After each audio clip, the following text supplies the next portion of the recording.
r/ask Reddit. What's something you've experienced that most people haven't?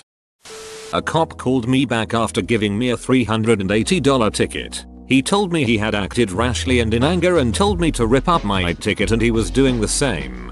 Wow, that's a really humble guy. Thanks for sharing. He really was a great cop. Even though he said he was mad, I didn't feel that he was angry with me. He just seemed stern. Then quite nice at the end. Plot twist. He didn't rip his ticket. As shitty as it is, that was my first thought. I've had my house raided where cop cars immediately block the driveway. There's cops everywhere, even in the backyard. They all had masks. They got a tip that we were selling drugs. We weren't selling drugs. They proceeded to put us all in handcuffs and sat us outside trying to interrogate us while they turned the house upside down. They said something amongst each other and just uncuffed us and walked off. It was the wrong house. We know because the house around the corner was raided about a week later and they were drug dealers. When you're sailing across oceans, the bioluminescence can get pretty powerful due to the lack of light pollution. It causes the breaking waves to sparkle, and when the dolphins arrive you have a combination of a sky full of stars and glowing dolphins surrounding the ship and leaping out of the water whilst still having a glow to them. It's almost impossible to photograph due to the lack of light. The dolphins can be seen for a long way underwater too, so it looks like you are surrounded by glowing torpedoes. On an aircraft carrier, during darkened ship, while standing on the fantail, the bioluminescence looks like a green highway all the way to the horizon. Pretty powerful stuff. I've swam and body surfed in a phosphorescent sea. Moving your hand underwater makes it glow like a phantom hand. Goes dark as soon as you stop. Breaking waves get really bright. I'm a lesbian, and I once had my long-term girlfriend call and tell me she'd gotten pregnant unexpectedly. That was not a call I'd ever imagined getting. My friend's daughter came out to him as a lesbian in her late teens. A few years later, after she had moved out, she called him and said, "Daddy, I'm pregnant." He paused a bit and said, "Worst lesbian ever." He's a very loving parent and would love her either way, but never passes the chance for a dad joke. Did she try to claim it was yours? Lesbian Mary, the Lord works in mysterious ways. I've told this story here before, but one time my girlfriend and I were having sex after showering together. I had water stuck in my ear, but right as I came my ear popped as well. It was the strangest and most amazing combination of feelings I have ever experienced. I've tried to recreate it since then, but have yet to be able to sync it up again. I remember you telling this story ages ago. I never stopped thinking about it. I fell off a Ferris wheel. Please go into detail. I was in Puerto Rico and 8 years old. There was a footrest, a seat, and the bar that clicked in at about shoulder height across the front. I hadn't ever recalled being so high, and I saw really far. I stood up to get a better look, and almost immediately after that, the ride stopped. The seat lurched, and I fell out. It was about 5 meters. Woke up a few days later in a cast with a catheter. My dad wanted my mom to sue, but he said it was my own fault for not following the instructions. I had a problem with doing what I was told as well as balance when I was younger. Too long didn't read. My dumbass stood up and fell out. My mother and I won a $2 million wrongful death suit against the construction company my father was working for when he fell through an unfinished rooftop. I believe the lawsuit was the largest personal settlement ever awarded in my county at the time. My mother was also pregnant with me when my father died. Within 5 years of winning the settlement, my mother's alcoholism and bad investments left us with only about a quarter of that, which was in a trust I inherited when I turned 18. I had a slew of bad experiences dealing with a large windfall of cash at a young age with almost no guidance. It tore my family apart. All of my relatives see me as a loan officer who owes them whatever they want because they're family. My mother lives in Section 8 housing and hasn't worked since 1999. I have a good therapist. I am so sorry, fellow goats wearing clothes enthusiast. I hope your life gets better from here on. I once went to this overnight theme park caravan campsite when I was younger, around 7, to stay with my family for the weekend. My sister and I were on a roller coaster that was enclosed in some sort of giant room and absolutely pitch black. After our cart had rolled away from the workers and entered the black room, I realized the harness you pulled down over your head was not buckled, and I had nothing holding me in. I started to panic because it was impossible to see what was coming up next, and for all I knew I was about to go upside down and plunge to my death. There was a hilarious older Scottish woman in front of me who kept yelling obscenities once she found out what was going on, and was trying to hold my harness down as best as she could by reaching her arm back, along with my sister. Even though I thought I might die, her commentary was enough to keep me laughing still. Luckily there were only some high drops, but no upside down loops. I've never been afraid to go on roller coasters or any other rides after that, and still love the adrenaline rush. But I always triple check that my harness is on properly. I'm 7 feet, which is near the limit of a lot of rides. The problem that happens is they don't know or post this info. I've been on a few rides that the latch bars or other safety mechanisms fail after the ride starts. It took me a few years to realize this, but they didn't always check a ride for someone to big, and I was the one testing it. I do not ride big rides anymore. Our 23-year-old son's body was found in the woods a week and a half after he committed suicide. That was last week. I hope no one ever has to experience this, much less most people. Sorry for the Debbie Downer. Just needed to type it out because it doesn't seem real still. As a 23-year-old who only just failed to follow through the same thing your son did not 6 months ago, I'm really sorry that happened. Depression is a terrible thing. It really is a fatal illness. I once got a standing ovation. The band I was in was performing in my hometown one night. Many people in the audience knew me and they started a drum solo chant between songs. It spread to the rest of the crowd, so I did an impromptu solo. I have to say, hearing that ovation made me giddy happy. Still one of my happiest, proudest moments to this day. You just reminded me of the one autograph I gave after a show. It also felt pretty sweet. My band played a few high schools. One time we did an afternoon gig and I had preteen girls asking for my autograph. I was about 18 at the time. I remember as I was signing them thinking, oh yeah, this'll sure be worth something someday. Had a bunch of policemen profusely apologize to me after wrongly arresting me. Go on. It's not that good of a story. I dropped my mum off at the door to our apartment and went to park our car at the car park we rent monthly, which is about 2 blocks away. After I park I realize I couldn't get out of the door, which required the scanning tab thingy since my mum had it. I climbed the wall since it was only about 2 meters tall, and as soon as I hopped over, a police patrol happened to drive by. They stopped and asked me what the hell I was doing. I told them what had happened and they continued to ask for my address, which I couldn't remember cause I had been living in another country for the last 6 years. I'm not really sure what happened or why they got so aggressive, but I ended up getting semi-violently arrested and was brought to the police station, where I used their phone to call my uncle, who is a bit higher up in the local police hierarchy. They let me go when he showed up, also giving me a can of warm Coke. I became a physician as a second career. My last name is House. I met Hugh Laurie, made him laugh. House and House. I had a doctor in the unnamed house. Once, I felt a little bit bad for laughing when he introduced himself. I thought it was a joke because I came in for weird symptoms, a chronic illness, and always said I wished Dr. House was around.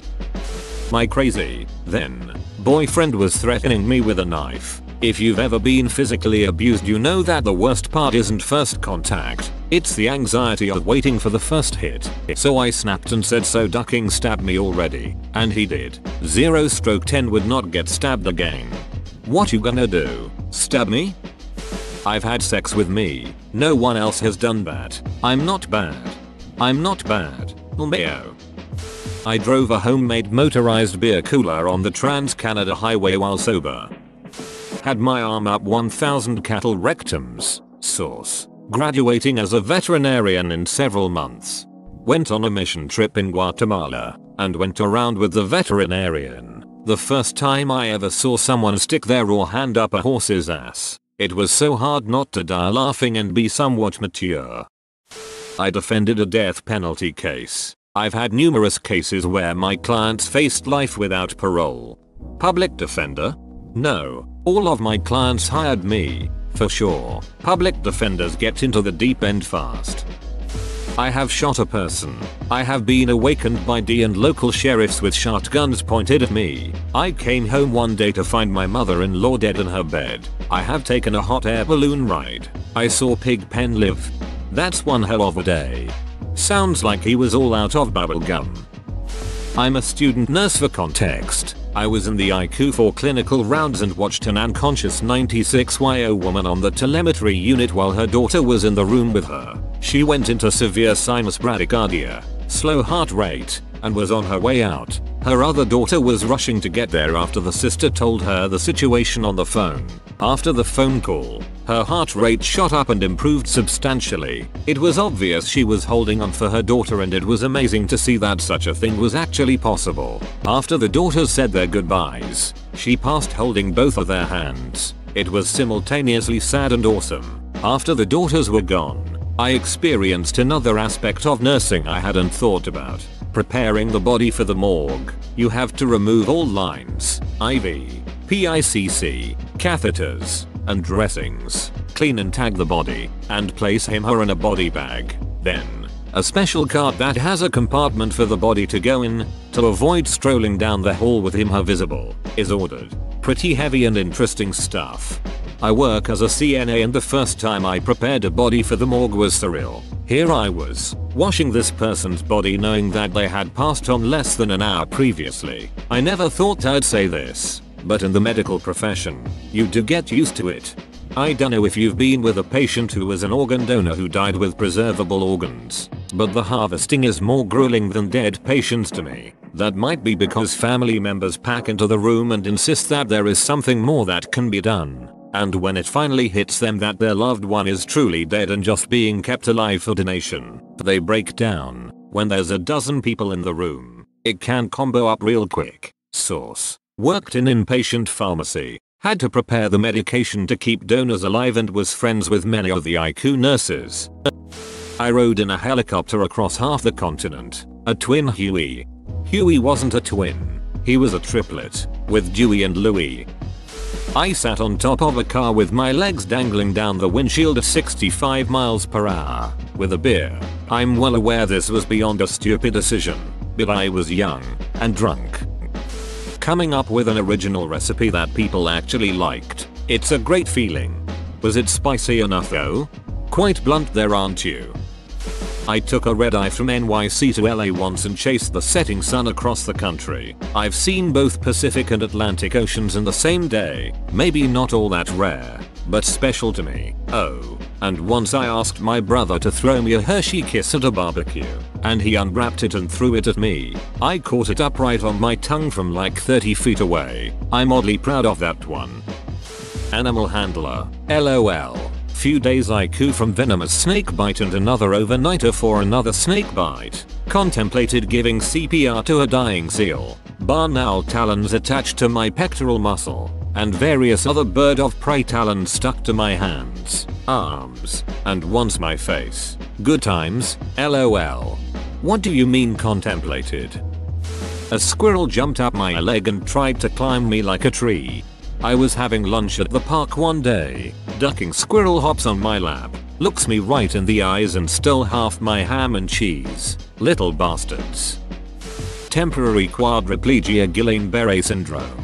T's kind of a crazy progress to be quadriplegic and begin to recover. Seeing some progress was always incredibly encouraging for me because, while most people with my condition recover significantly, it's not always complete, and my case was so extreme I was worried I'd be on the less recovery side. When things seemed to stall for a week or more, I'd get concerned, but I was stubbornly optimistic. Then, I'd usually get another little jolt of progress. November 1st, last year, I was paralyzed below the neck due to Guillain-Barré syndrome, which had begun progressing just days before. 2 days later, my lung stopped working and I was put on a ventilator. The number of tubes connected to me was pretty crazy, and since I was intubated, I had to spell things out by pointing to letters on a sheet with a straw held in my mouth. I later was given a set of glasses with an attached laser which helped speed the process up a lot. It took a few more weeks for me to hit rock bottom. Then I finally started showing some progress. I probably had a little more neck mobility, but the most obvious first improvement was being able to wiggle my fingers. GBS usually starts in the toes, works its way up, then reverses. So, being able to move my toes again came much later. I'm very lucky that I'm back to talking, walking, biking, and even running a game 5k race on Thursday, but my feet aren't quite at 100% and they might not get there. I woke up during open heart surgery. Edit. To elaborate, I was only awake briefly, but it is still one of my most vivid memories to date. After being prepped for surgery, I fell asleep after getting the anesthesia, expecting that when I awoke I'd be in recovery. However, I blinked awake to see the doctor, nurses, technicians etc. working over me. I couldn't move, but I could feel them cutting me open. I was numb so it didn't hurt, but it was a very bizarre feeling. The closest thing I can compare it to is if you take your knuckles and press them firmly into your chest one at a time in succession. I didn't see them actually cutting through, as my eyes were looking up to get their attention. They weren't looking at my face, so they didn't notice. It didn't matter because I fell back asleep very quickly. I was a kid at the time when I had the surgery, so afterward telling someone about waking up during wasn't at the forefront of my priorities. I woke up in the recovery room with no idea where I was, intubated, with only strangers around and my parents nowhere in sight. Feeling scared was more my focus at that time. Too long, didn't read, woke up during surgery, didn't hurt, mostly uneventful but was still more fun than Awake starring Hayden Christensen. War. When I was 3 years old, war started in Yugoslavia and we had to flee to Germany because we lived right at the Croatian-Bosnian border. Although I was only 3, I have very vivid memories of the events, like hiding in a bomb shelter, hearing rapid gunshots, and the journey to Germany itself with my mom, brother and some stranger by train. Thank God that's all I ever saw. I was riding my bike home from the gym and right when I turned the corner on my street a moth flew into my ear. I'm talking about inside my ear, not around the edges, but deep inside. It was the most disturbing feeling I've ever had in my entire life. I ran inside freaked out, but didn't feel anything for a moment, so I thought it fell out. Then the little buzzing and clawing began. I felt it digging into my head. Thinking about it gives me the shivers. So, I started screaming. And this was when I lived with my parents. They came running asking what was wrong. So I yelled and cursed about the moth in my ear. It started to actually hurt really bad at this point. So I threw myself to the ground and started banging my head on the carpet trying to dislodge it. My dad had to hold me down and pour rubbing alcohol into my ear, which caused it to start coming out for air. He grabbed it with a tweezer and finally got it out. This has to be the worst thing I've ever felt, and even talking about it is making me cringe all over. I can't even begin to describe the sensation. Hope it never happens to anyone. I've been bitten by a sea turtle. After performing a cover at a Humane Society charity event, I was approached by a professional band, as in these guys tour and pay all their bills with this job, and I was having a heart attack. Like, are these guys about to talk to me? We spoke for a while. Really awesome guys. Shallow Wake was the band, I believe. Then the singer asked me where my table was with my merch and CDs, because he wanted my CD. They wanted copies. I thought I was going to shit myself. Too bad I've never recorded anything. It would have been an honor to give them one. Literally got a job offer from Area 51. Not joking. Don't bother asking him to elaborate. He's already been silenced. Interviewing famous people. The first couple times it's weird to talk with someone you see on TV online all the time. After a few times, you realize they're just regular people. I once had a full-on street brawl with 3 guys. All smashed each other's faces in and then just stopped as I started laughing. A nervous response. We were all big rugby type guys who could give as well as take a punch. We then started laughing and joking about how absurd it was. Police came. I gave them the description of my friend's car. The friends who had left me on my own to get beaten up. The guys who I had just had a fight with then offer me a lift home and then drive 30 minutes out of their way to make sure I got home alright. It was one of those bizarre could only happen to me situations. I was dumped via mail this year. Pen, paper and stamp, not email. I played peekaboo with an ostrich. It's the first nice thing that came to mind. Ostriches are awesome. I was using a vending machine once and accidentally dropped my quarter. It hit the ground. spun on its edge for a few moments, and then stopped, still upright on its edge. It was crazy. My life is boring. I was at a shooting about 5 years ago. Not many people got hurt thankfully, because his assault rifle jammed after the first couple of shots. I was completely physically fine, just ducked up mentally about it for a while, but completely fine after a couple of months. I vomited diarrhea, Crohn's colitis. The experience was distasteful. I drowned, or nearly drowned. I was young, maybe 5, at a lake with babysitter. I misjudged how far I had drifted from the shore on my floaty and jumped off. I remember going underwater, and then nothing until I woke up coughing up water. Apparently my babysitter's boyfriend jumped in, pulled me out and resuscitated me. Attending to a dead body. I work nights at a convent. The floor I work on is assisted living style for the elderly nuns. One woman passed away on my shift, and I was informed by my supervisor to call the funeral home, and in the meantime wash and dress her body in a slip. The home would dress her fully. She died in her recliner, which is where she preferred to sleep, so I had to move her a lot to get her nightgown off, bathe her and get a new slip on. It was surreal. It's very strange to experience a person you've known as lively, talkative, cheerful, independent, as lifeless, having to shift dead weight that a few hours prior was a living being. C-section cow birth. That's no way to talk about your mom. Whoa, you made it to the end? You're a ducking beast. I'll cut you a deal. Smash like and subscribe for more curated content, bruh. It's free and that's a great price.